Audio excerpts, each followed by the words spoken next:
action film. It's called Warhorse One, and it's coming to theaters. Now, you're not only acting in this, you're also a writer, and you're also directing.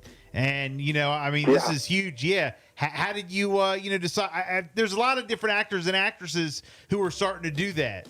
So, like, how did you decide that you wanted to start writing, or have you always done that?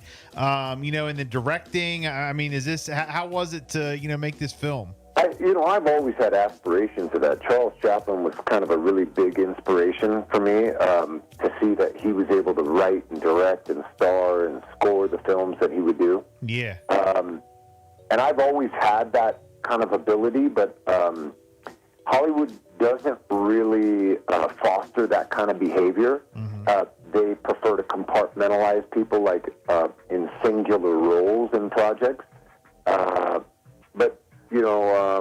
it's one of those things, like you can only bind up something until it breaks free. So this opportunity for me was kind of a long time coming, but has happened, and I'm really excited. Like, to me, I don't know if anybody else is writing, directing, starring, scoring. I know you're doing it all. Yeah, for me, I kind of take pride in being a very kind of special individual, and not in a patting myself on the back. Like, I'm just an antenna for all this kind of information to come through. Like you do radio, so you put up an antenna, you're going to kind of pick up a frequency and do it all. Look, you're writing, you're starring, you're directing, you're actually filming it right there on your cell phone. It's actually just a one-person film, and you're doing it all right there. Well, I think a lot of talented people have the ability or the potential to have the ability, but sometimes there's a fear component. Yeah. Where people, feel safety in just kind of doing one thing. You know? For me, I'm not afraid to risk it all. I'm an all or nothing guy. I'm either all in or I'm all out. Well, so I'm definitely all in on Warhorse One. No, I mean, it sounds great. Congratulations on being able to do that. Tell us about the movie, what it's all about, and what we can expect.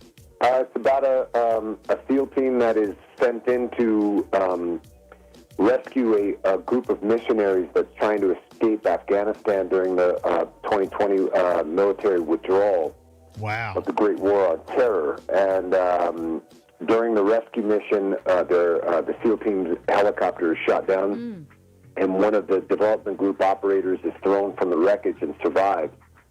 And he continues his mission to find that the group of missionaries were ambushed, and the only survivor is a 5-year-old girl.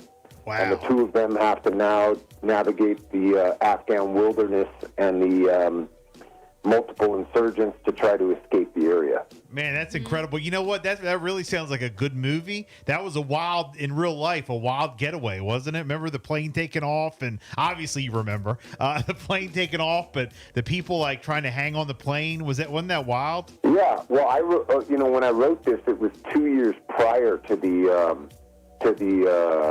military withdrawal from Afghanistan. But if you paid attention to history, you could see these things coming down the pipe.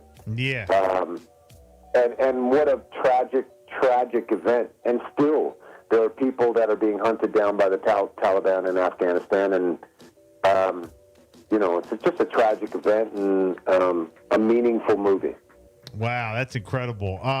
In the movie, is it anything? Did you have to like readjust like after anything when we actually really did pull out? Because you said you started writing it 2 years prior. I know how long it takes to write a movie. Well, I really don't, but at least I like to act like I do. Write a movie, produce it, film it, and whatever. Like, did you have to readjust the story after we actually did pull out, or was it already done? No.